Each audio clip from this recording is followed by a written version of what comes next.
Hi all, അസ്സലാമലൈക്കും. Welcome back to സിൽനാസ് kitchen. ഇന്നത്തെ റെസിപ്പി നല്ലൊരു വെറൈറ്റി ടേസ്റ്റി ആയിട്ടുള്ള ഒരു അടിപൊളി പലഹാരത്തിൻ്റെ റെസിപ്പിയാണ്.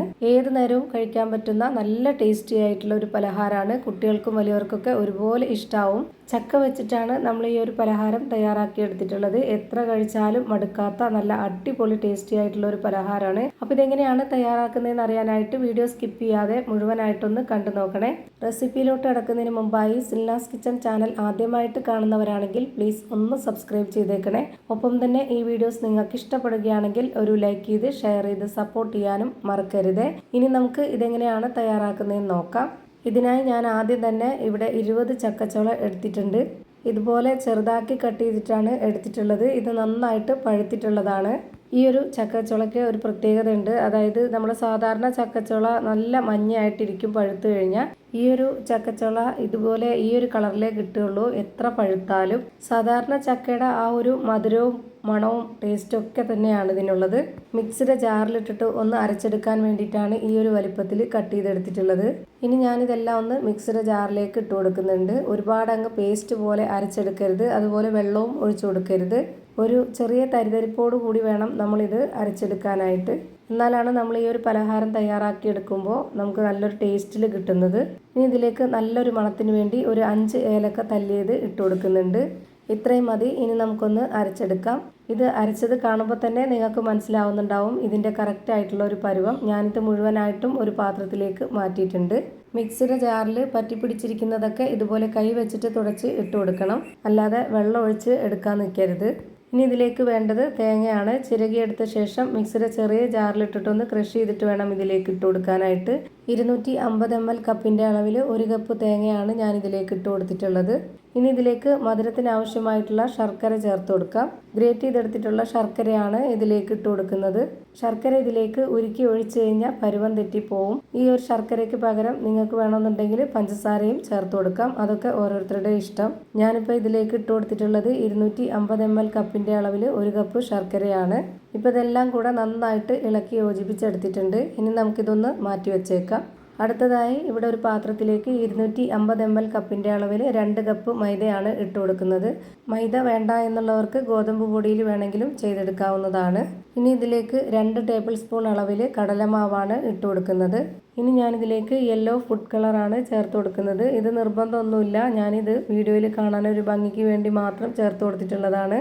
നമ്മൾ സാധാരണ വീട്ടിലൊക്കെ തയ്യാറാക്കി കഴിക്കുന്നതിന് ഈ ഒരു കളറിൻ്റെ ആവശ്യമില്ല. ഇനിയിപ്പോൾ കുറച്ച് കളറായിട്ടിരിക്കണമെന്ന് നിർബന്ധമുള്ളവർക്ക് മഞ്ഞൾപ്പൊടി ഇട്ട് കൊടുത്താലും മതി. ഇനി ഇതിലേക്ക് ആവശ്യത്തിനുള്ള ഉപ്പ് ഇട്ട് കൊടുത്തതിന് ശേഷം ഒരു നുള്ള് സോഡാപ്പൊടി കൂടി ഇട്ട് കൊടുക്കാം. ഇനി ഇതൊന്ന് കുഴച്ചെടുക്കാനായിട്ട് 250 ml കപ്പിൻ്റെ അളവിൽ 1 കപ്പ് വെള്ളമാണ് ഞാൻ എടുത്തിട്ടുള്ളത്. ഇനി ഇത് ഘട്ടം ഘട്ടമായിട്ടാണ് ഒഴിച്ചു കൊടുക്കുന്നത്, അല്ലാന്നുണ്ടെങ്കിൽ പരുവം തെറ്റിപ്പോവും. ഈ ഒരു മാവിൻ്റെ കറക്റ്റായിട്ടുള്ള പരുവം എന്ന് പറയുന്നത് നമ്മുടെ ചപ്പാത്തിയുടെയൊക്കെ മാവ് റെഡിയാക്കി എടുക്കുന്നതിൻ്റെ ആ ഒരു പരുവമാണ്. ഇപ്പോൾ ആകെ ഇതിൽ വേണ്ടി വന്നിട്ടുള്ള വെള്ളം 250 ml കപ്പിൻ്റെ അളവിൽ 3/4 കപ്പ് വെള്ളമാണ്. ഈ ഒരു പൊടിക്ക് ഇത്രയും വെള്ളം കറക്റ്റാണ്. ഇനി നമുക്കിത് നന്നായിട്ടൊന്ന് കുഴച്ചെടുക്കാം. ഞാനിപ്പോൾ ഇതുപോലെ പാത്രത്തിൽ വെച്ചിട്ടാണ് കുഴച്ചെടുത്തിട്ടുള്ളത്. നിങ്ങൾക്ക് വേണമെന്നുണ്ടെങ്കിൽ പരന്ന ഒരു പാത്രത്തിലോ അല്ലാന്നുണ്ടെങ്കിൽ കൗണ്ടർ ടോപ്പിലോ ഇട്ടിട്ട് നന്നായിട്ട് ഒന്ന് കുഴച്ചെടുക്കാനുള്ളതേ ഉള്ളൂ. ഞാനിപ്പോൾ ഇവിടെ ഇതുപോലെ നന്നായിട്ട് കുഴച്ചെടുത്തിട്ടുണ്ട്. ഇനി നമ്മുടെ കയ്യിൽ കുറച്ച് ഓയിലൊന്ന് സ്പ്രെഡാക്കിയതിന് ശേഷം ഇതിൽ നിന്ന് കുറച്ച് മാവ് എടുത്തിട്ട് ഈ ഒരു വലിപ്പത്തിലുള്ള ബോൾസ് ആക്കി എടുക്കുന്നുണ്ട്. നിങ്ങൾക്ക് ഇഷ്ടമുള്ള ഏത് വലിപ്പത്തിൽ വേണമെങ്കിലും തയ്യാറാക്കി എടുക്കാവുന്നതാണ്. ഞാൻ അത്യാവശ്യം വലിപ്പത്തിലാണ് ഇത് തയ്യാറാക്കി എടുക്കുന്നത്. അതുകൊണ്ടാണ് ഇത്രയും വലിയൊരു ബോൾസാക്കി തയ്യാറാക്കി എടുത്തിട്ടുള്ളത്. ഇനി നമുക്കിതൊന്ന് പരത്തിയെടുക്കണം. അതിനായിട്ട് ഞാനിവിടെ ഈ ഒരു ബോർഡിൽ തന്നെ കുറച്ച് പൊടി ഇട്ട് കൊടുത്തതിന് ശേഷം ഇതിലേക്ക് ഒരു ഉരുള മാവ് വെച്ച് കൊടുത്തിട്ട് കൈകൊണ്ടൊന്ന് പ്രസ് ചെയ്തതിന് ശേഷം അതിന് മുകളിലേക്ക് കൂടി കുറച്ച് പൊടി ഇട്ട് കൊടുത്തിട്ടാണ് പരത്തിയെടുക്കുന്നത്. ഒരുപാട് നൈസായിട്ട് പരത്തിയെടുക്കരുത്, കുറച്ച് കട്ടി വേണം. എന്നാലേ നമ്മൾ തയ്യാറാക്കി എടുക്കുമ്പോൾ നല്ല പെർഫെക്റ്റ് ആയിട്ട് ഇരിക്കുകയുള്ളൂ. അപ്പോൾ ഞാനിതാ ഈ ഒരു പരുവത്തിൽ ഈ ഒരു വലിപ്പത്തിൽ നന്നായിട്ട് പരത്തിയെടുത്തിട്ടുണ്ട്. ഇനി ഇതൊന്ന് കയ്യിലെടുത്ത് കാണിച്ചു തരാം. അപ്പോൾ നിങ്ങൾക്ക് മനസ്സിലാവും ഇതിൻ്റെ കറക്റ്റ് ആയിട്ടുള്ള പരുവം. അപ്പോൾ ഇതാ ഇത് കാണുമ്പോൾ നിങ്ങൾക്ക് മനസ്സിലായിട്ടുണ്ടാവും. ഇനി നമുക്ക് ഒരു ഉരുള മാവ് കൂടി ഇതുപോലെ പൊടി ഇട്ട് കൊടുത്തിട്ട് പരത്തിയെടുക്കണം. ഇപ്പോൾ ഇതാ ഞാനിവിടെ ഇതേപോലെ തന്നെ രണ്ടാമത്തെ മാവും പരത്തിയെടുത്തിട്ടുണ്ട്. ഇനി നമ്മൾ നേരത്തെ റെഡിയാക്കി വെച്ചിട്ടുള്ള ആ ഒരു ചക്കയുടെ മിക്സ് ഇതുപോലൊരു സ്പാച്ച് വെച്ചിട്ട് ഈ ഒരു മാവിലേക്ക് ഇട്ട് കൊടുക്കുന്നുണ്ട്. ഇതിൻ്റെ നടുഭാഗത്തായിട്ട് ഇതുപോലെ ഒന്ന് പരത്തി വെച്ച് കൊടുക്കാം. ഒരുപാട് കട്ടിക്ക് വെച്ച് കൊടുക്കരുത്, ഈ ഒരു പരുവത്തിൽ വെച്ച് കൊടുക്കുക. ഇനി നമ്മൾ നേരത്തെ പരത്തി വെച്ചിട്ടുള്ള ആ ഒരു മാവിൽ നിന്ന് ഒരെണ്ണം കൂടെ ഇതിന് മുകളിലേക്ക് ഇങ്ങനെ വെച്ച് കൊടുത്തതിന് ശേഷം ഈ ഒരു അടപ്പിൻ്റെ ഷേപ്പിൽ കിട്ടാനായിട്ട് ഇതൊന്ന് കട്ട് ചെയ്തെടുക്കുന്നുണ്ട്. വക്കുള്ള ഏത് പാത്രത്തിൽ വേണമെങ്കിലും കട്ട് ചെയ്തെടുക്കാവുന്നതാണ്. അങ്ങനെ ചെയ്യുമ്പോൾ നമുക്ക് ഇതിൻ്റെ ഫില്ലിങ്സ് ഒന്നും പുറത്തു പോവാതെ കിട്ടുകയും ചെയ്യും.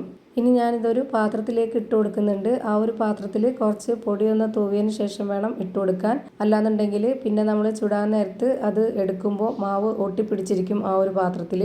ഇതുപോലെ തന്നെ നമുക്ക് എല്ലാ മാവും പരത്തിയെടുത്തതിന് ശേഷം ഇതിനുള്ളിലേക്ക് ആ ഒരു ചക്കയുടെ ഫില്ലിങ്സ് വെച്ച് കൊടുത്തിട്ട് അതിന് മുകളിലേക്ക് ഇതുപോലൊരു മാവും കൂടെ ഇട്ട് കൊടുക്കുക. എന്നിട്ട് ഇതുപോലൊരു അടപ്പ് വെച്ച് കട്ട് ചെയ്തതിന് ശേഷം അതിൻ്റെ വക്ക് ഇതുപോലെ ഒന്ന് പ്രസ് ചെയ്ത് കൊടുക്കാം. ഇനി ഇതൊന്ന് ചുട്ടെടുക്കാം. അതിന് വേണ്ടിയിട്ട് ഞാനിവിടെ ഒരു പാൻ സ്റ്റൗവിലേക്ക് വെച്ച് ഫ്ലെയിം ഓണാക്കി കൊടുത്തിട്ടുണ്ട്. പാൻ നല്ലപോലെ ചൂടായി വന്നതിന് ശേഷം ഒരു മീഡിയം ഫ്ലെയിമിലേക്ക് ഇട്ട് കൊടുത്തതിന് ശേഷം ഇതിലേക്ക് ചെറിയ സ്പൂൺ അളവിൽ 2 സ്പൂൺ ഓയിൽ ഒഴിച്ചു കൊടുക്കാം.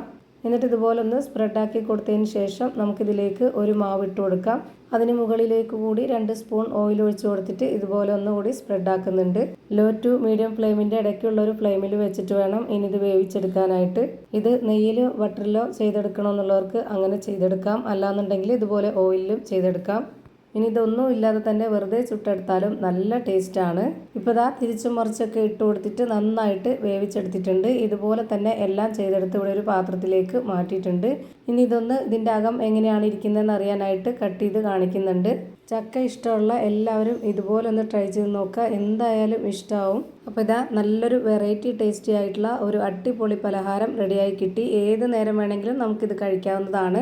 അപ്പോൾ ഇത്രയേ ഉള്ളൂ ഇന്നത്തെ വീഡിയോ ഇഷ്ടമായാൽ ലൈക്ക് ചെയ്യാനും കമൻറ്റ് ചെയ്യാനും ഷെയർ ചെയ്യാനും മറക്കരുത്. അതുപോലെ തന്നെ ഞാനിടുന്ന പുതിയ വീഡിയോസ് നോട്ടിഫിക്കേഷനായിട്ട് കിട്ടുന്നതിന് വേണ്ടി സബ്സ്ക്രൈബ് ചെയ്ത് ബെല്ലൈക്കൺ അമർത്തി അതിൽ ഓൾ എന്ന ഓപ്ഷൻ എനേബിൾ ചെയ്ത് കൊടുക്കാനും മറക്കരുത്. പുതിയൊരു വീഡിയോയുമായി വീണ്ടും വരും. Thank you for watching.